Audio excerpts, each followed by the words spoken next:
আমাদের সাথে রিলেশন হয়েছে, প্রেম ভালোবাসা হয়েছে, সব ধরনের সম্পর্ক হয়েছে। ও আমাকে বিয়ের আশা দিয়ে সবকিছু করেছে। করার পরে এখন যখন ওনার বাড়ির থেকে জানতে পারে, তখন উনি মানে বাহরিন থেকে পালিয়ে এখানে আসে। এর মধ্যে আরো কথা আছে, ঠিক আছে।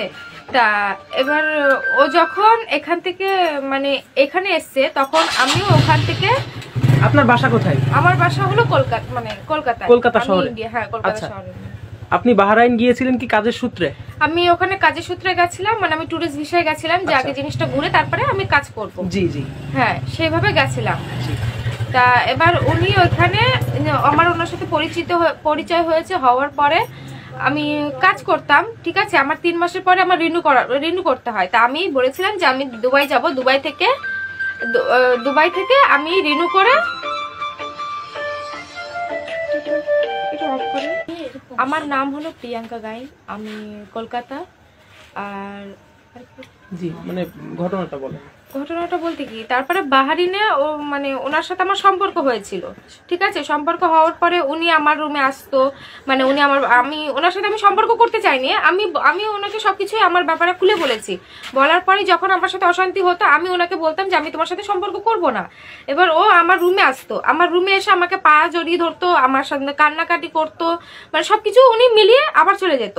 তারপরে যখন এরকম আরো ঘনিষ্ঠ হওয়ার পরে তারপরে আমি যখন ওনার নাম্বার ব্লক করে দিতাম, বাট আমি যদি ওভার কিছু করে ওভারটেক করে আমি যদি মানে ঘরের থেকে রুমের থেকে বাইরে বেরিয়ে যেতাম, ঠিক আছে, উনি আমাকে রুমে নিয়ে আসতো, যেভাবে হোক বলে রুমে নিয়ে আসতো। রুমে নিয়ে এসে আমাকে মারধর করতো, ঠিক আছে। মারধর প্রায় আমাকে মেরেছে।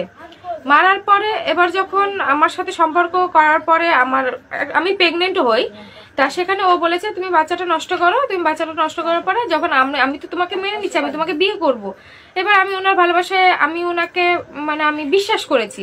বিশ্বাসটা করার পরে উনি মানে ওনার বাড়ির থেকে যখন জানতে পারে এই কথাগুলো, তখন উনি এড়িয়ে যায়, মানে তখন আর বিয়ে করবে না, এড়িয়ে যায়। তখন ওনার মা বাবার সাথে মানে ওখানে উনি পুলিশের কাছে আমাকে টেনে নিয়ে গিয়ে বলেছে যে ওনার যে ফ্রেন্ড আছে, ওনার ফ্রেন্ডকে যদি ফাঁসাতে পারেন তাহলে আমাকে বিয়ে করবে। আমি বলছি অযথা আমি কেন তাকে ফাঁসাবো, সে যখন আমার কিছুই করিনি, তাহলে তাকে আমি ভাইয়ের চোখে দেখি, কেন ফাঁসাবো।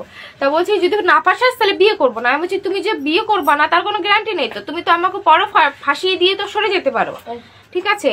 এটা বলার পরে তা এবার উনি ওখান থেকে ওনার মা বাবা ওনার ভাই কি পারমিশন মানে পরামর্শ দিয়েছে, চিন্তা ভাবনা মানে বলেছে। বলার পরে উনি বাহরিন থেকে বাংলাদেশে আসে। এবার আমি যে বাংলাদেশে ডাইরেক্ট ঢুকবো, আমার ওখানে এম্বাসিতে মানে আমাকে যার থেকে ভিসা লাগিয়ে দিয়েছে সে হলো ওনার ফ্রেন্ড। এবার উনি আমার নো পারমিশন দিলে আমি ওখান থেকে ডাইরেক্ট ঢাকায় আসতে পারবো না। এবার সেই প্ল্যান সবকিছু করে গেছে। করার পরে এবার আমি কতদিন আগের ঘটনা? এটা বেশি দিনের না, মানে ফেব্রুয়ারি মাসের লাস্টের দিকে ঘটনাটা ঘটেছে। তা এবার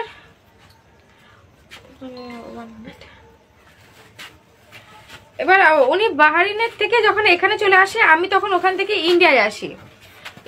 আমি বলছি আমার তো ওখান থেকে কিছুই হবে না, কারণ আমি ওখানে একটা মেয়ে মানুষ, আর ওখানে ও ছেলে মানুষ, যখন ছেলে মানুষের 1000টা ফ্রেন্ড থাকে, সাপোর্ট পাওয়া যায়। তা আমি এবার ওখান থেকে ইন্ডিয়ায় আসি। ইন্ডিয়ায় এসে আমি ভিসা লাগিয়ে তারপরে আমি যখন এখানে আসি, কালকে সাংবাদিকরা এসেছিল, সেখানে ক্যামেরা সবকিছু করা হয়েছিল।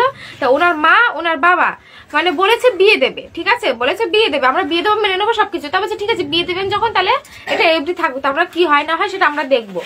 তা এবার সেই ছেলে এখন রাত্রিবেলার দিকে মানে ওই যে ছেলের মানে শরীফুলের ছেলের নাম হলো এমডি শরীফুল ইসলাম। শরীফুল, বাসা কোথায়? এই তো ওনার বাসা ওইখানে পাশে।